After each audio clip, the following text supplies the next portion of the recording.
May nag-comment, paano daw i-delete ang binablock natin sa Facebook? Siya nga pala kaibigan, ibinabalik lang natin to kasi nga marami ang gusto i-delete ang binablock sa Facebook.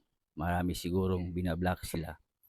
Ngayon kaibigan, kung interesado ka sa ating video at gusto mong ma-delete ang mga nakablock, isi-click ng paluputon sa tabi ng pangalan ko at subscribe mo na din ako para personal mo kong ma-message sa mga ganito nating video. Tara, let's go!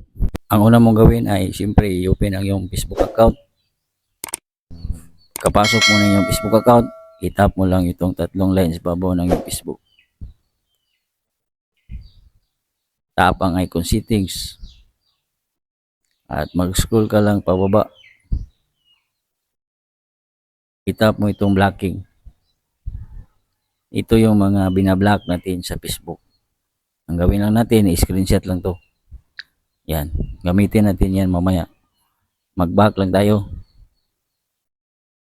At i-tap natin itong profile natin.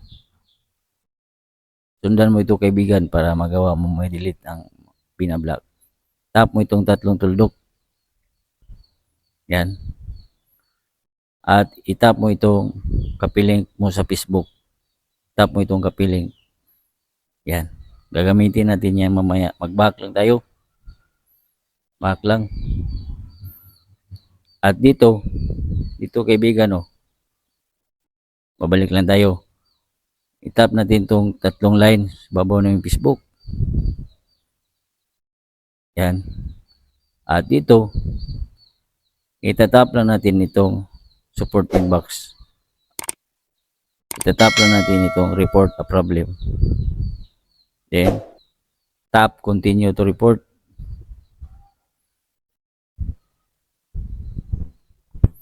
Then, include.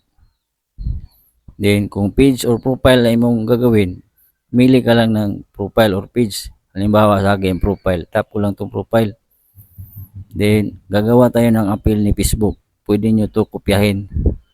Kaya wala namang magguro dito para pagbawalan tayo kopyahin.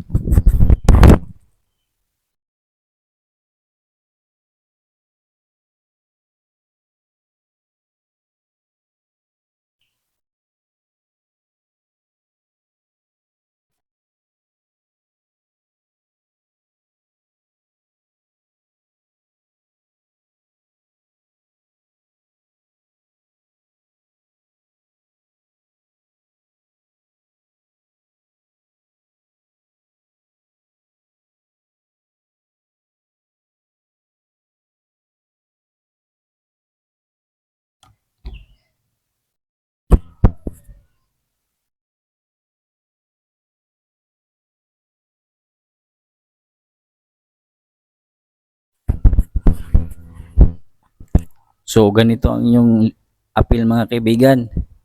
Dear Facebook team, I would love to remove blacklist on my Facebook account without unblocking them. Then, thanks Facebook team.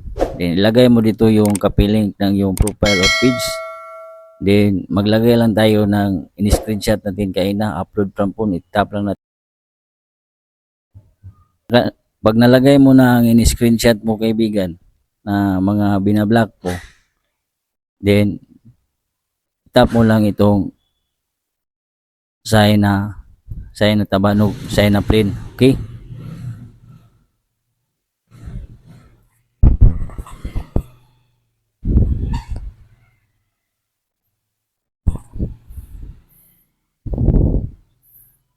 Pag nakagawa ka na ng appeal, kaibigan, at ina-upload mo na ang screenshot mong yung mga binablock mo, tap mo lang itong sign na aeroplano or tabanog. Yan, finalizing bug report. Mapupunta na yan ka Facebook team at si Facebook nang bahala na i-delete ito. Mayroon disclaimer lang kaibigan, si Facebook po ang may-ari ng authority para i-delete ito. Mayroon din namang mga kaibigan natin nagsasabi na na-delete na kanilang binablock at mayroon ding matagal daw hindi pa na-delete ang kanilang binablock sa Facebook. So ganun lang kaibigan, walang mawawala kung susubukan natin. Tandaan at ipakishare na lang tandaan ang kagalaman ay kayamanan. God bless sa lahat.